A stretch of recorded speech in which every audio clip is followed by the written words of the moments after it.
வணக்கம் நேயர்களே. இது ஷர்மிளா டாக்கீஸ். நான் உங்கள் டாக்டர் ஷர்மிளா. 2024 லோக்சபா தேர்தலுக்கு அப்புறம் முதல் முறையா மாநில தேர்தல்கள் ஹரியானால ஃபர்ஸ்ட் நடக்க போகுது. அக்டோபர் 5ஆம் தேதி தேர்தல். வாக்கு எண்ணிக்கை அக்டோபர் 8ஆம் தேதி.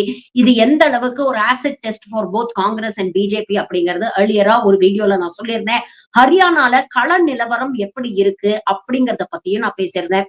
காங்கிரஸ்க்கு ஒரு பெரிய அட்வான்டேஜ் இருக்கு. பிஜேபி 10 இயர் ஆன்டி இன்கம்பன்சில மக்களோட வெறுப்ப தான் சம்பாதிச்சிருக்கு அப்படிங்கிறது ரொம்ப நிதர்சனமா மக்கள் கிட்ட தெரியுது. அங்கே இருக்கக்கூடிய பிஜேபியோடைய வழக்கமான cost politics, divide and rule policy எல்லாம் ஒர்க் அவுட் ஆகல. இன்னைக்கு எல்லா மக்களும் பிஜேபிக்கு எதிரா வந்து திரும்பி இருக்கிறாங்க. 3 முக்கியமான விஷயங்கள் பிஜேபியோட ப்ராஸ்பெக்ட்ஸ ரொம்பவே அஃபெக்ட் பண்ணியிருக்கு. முதலாவது விவசாயிகள் போராட்டம். அதுக்கப்புறம் 2வது வந்து அன்எம்ப்ளாய்மென்ட் அண்ட் அக்னிவீர் திட்டம். 3வது மல்யுத்த வீராங்கனைகளை இவர்கள் நடத்திய விதம். இது 3மே வந்து அங்க கடுமையான அதிருப்திய மக்களுக்கிடையே ஏற்படுத்தியிருக்கு. இதனால மக்களுடைய டிஃபால்ட் சாய்ஸா இன்னைக்கு காங்கிரஸ் இருக்கு. ஒட்டுமொத்த ஜாட் சமூகமும் இன்னைக்கு காங்கிரஸ் ஆதரிப்போம் அப்படிங்கிற ஒரு நிலைப்பாடை எடுத்திருக்கிறாங்க. தலித் சமூகமும் மெல்ல மெல்ல பிஜேபியிடமிருந்து விலகி காங்கிரஸ் பக்கம் வருது. கிட்டத்தட்ட ஹரியானாவுல காங்கிரஸ் உடைய வெற்றி உறுதி அப்படிங்கிற ஒரு சூழ்நிலை இன்னைக்கு இருக்கு. எத்த தின்னா பித்தம் தொழியும் எதை சொல்லி இந்த தேர்தலை மடை மாற்றலாம் அப்படின்னு நிறைய முயற்சிகளை பிஜேபி பண்ணாங்க. 2 நாள் முன்னால கூட மோடி அங்க போய் பேசுறாரு. காங்கிரஸ் வந்து பாகிஸ்தானுடைய ஏஜென்ட்டா செயல்படுறாங்க. பாகிஸ்தான் என்ன நினைக்குதோ அதை தான் வந்து இவங்க வந்து செயல்படுத்துவாங்க. அப்படிப்பட்ட தேச துரோகிகள் காங்கிரஸ் கட்சியில் இருக்கக்கூடிய அரசியல் கட்சி தலைவர்கள் அப்படின்னு நேரடியாவே குற்றச்சாட்டு வச்சாங்க.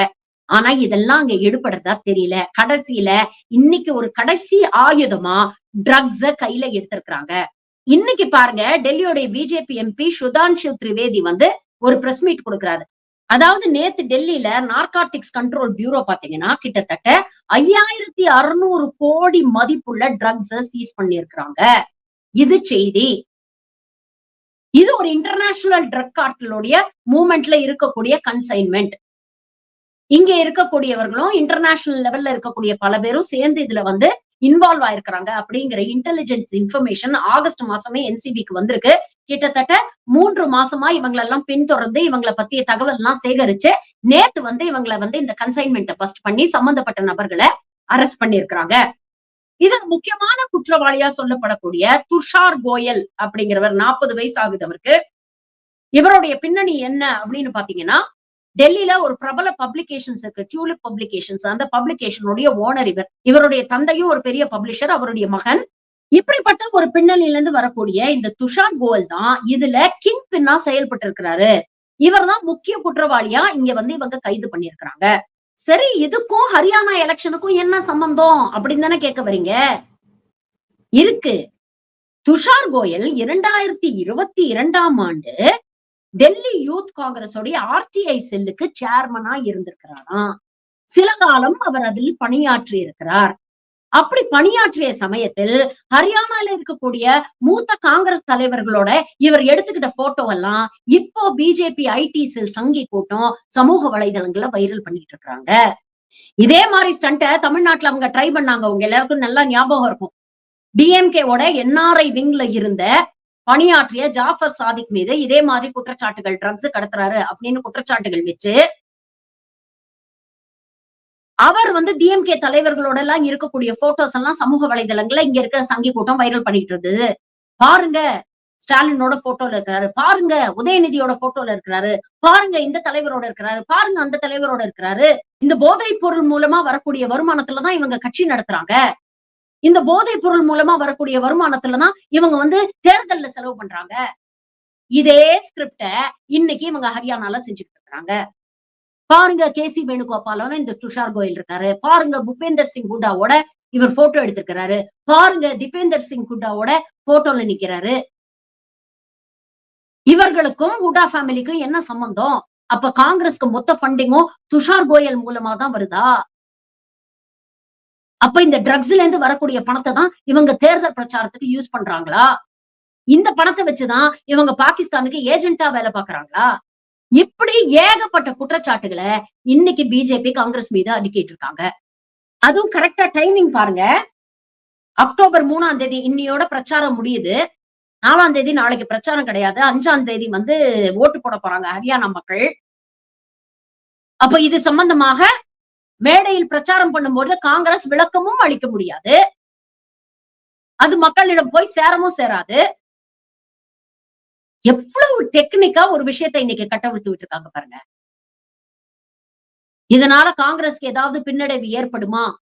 அப்படின்னு கேட்டா, கண்டிப்பாக பின்னடைவு ஏற்படும். ஆனா அது எந்த அளவுக்கு பின்னடைவு? எந்த அளவுக்கு அங்க இருக்கக்கூடிய கரண்ட் சினாரியோவை மாற்றும் அப்படிங்கிறத நம்மளால கெஸ் பண்ண முடியாது. மக்கள் அங்க ரொம்ப தெளிவா இருக்கும் பட்சத்தில், பிஜேபியோட இந்த ஸ்டண்ட்ட அவங்க புரிஞ்சுப்பாங்க. இதில் வரக்கூடிய வெற்றியோ, தோல்வியோ தான் இனி வரக்கூடிய மாநில தேர்தல்கள்ல பிஜேபியுடைய நிலைமைய வலுப்படுத்தும், இல்லன்னா வலுவிழக்க செய்யும். அப்படி இருக்கும் பொழுது ஹரியானா எலக்ஷன்ல ஜெயிக்கிறதுக்கு இவங்க என்ன வேணாலும் பண்ணுவாங்க. அதற்கான ஒரு லாஸ்ட் டிட்ச் எஃபோர்ட் தான் இந்த drugs scandal. Mark my words, அடுத்த 2 நாள் இத பத்தி எல்லாரும் பேசுவாங்க சமூக வலைதளங்கள்ல. நீங்க என்னதான் மாரல் கோட் ஆஃப் கான்டக்ட் இருந்தாலும், எலக்ஷன் கமிஷன் வழக்கம் போல கண்ண மூடிக்கிட்டு அந்த சைட் திரும்பி நின்னுக்கும். பிஜேபி ஐடி செல்ல இருக்கக்கூடிய ஒவ்வொரு சங்கியும், பாஜகவை சேர்ந்த எல்லா தலைவர்களும் 2 நாளைக்கு விடாம இந்த விஷயத்த பேசுவாங்க. எலக்ஷன் முடியற வரைக்கும் இந்த விஷயத்த பேசுவாங்க. தமிழ்நாட்டிலே அப்படிதான் பண்ணாங்க. எலக்ஷன் முடியற வரைக்கும், தேர்தலுக்கு முன்னாடி வரைக்கும் ஜாஃபர் சாதிக், ஜாஃபர் சாதிக், ஜாஃபர் சாதிக்ன்னு பேசுனாங்க. இன்னைக்கு எவனாவது பேசுறானா ஜாஃபர் சாதிக்க பத்தி? இதே நிலைமை தான் ஹரியானாலயும் நடக்கும்.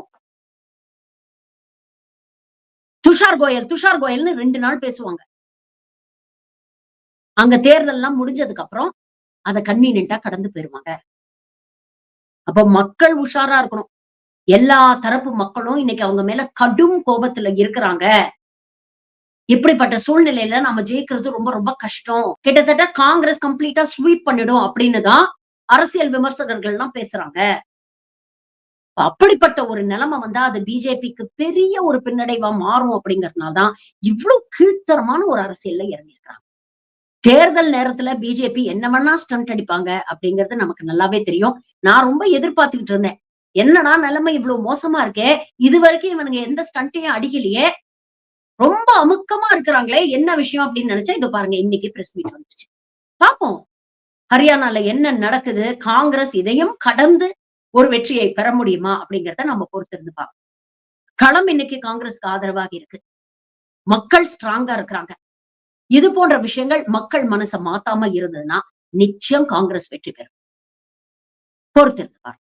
நன்றி.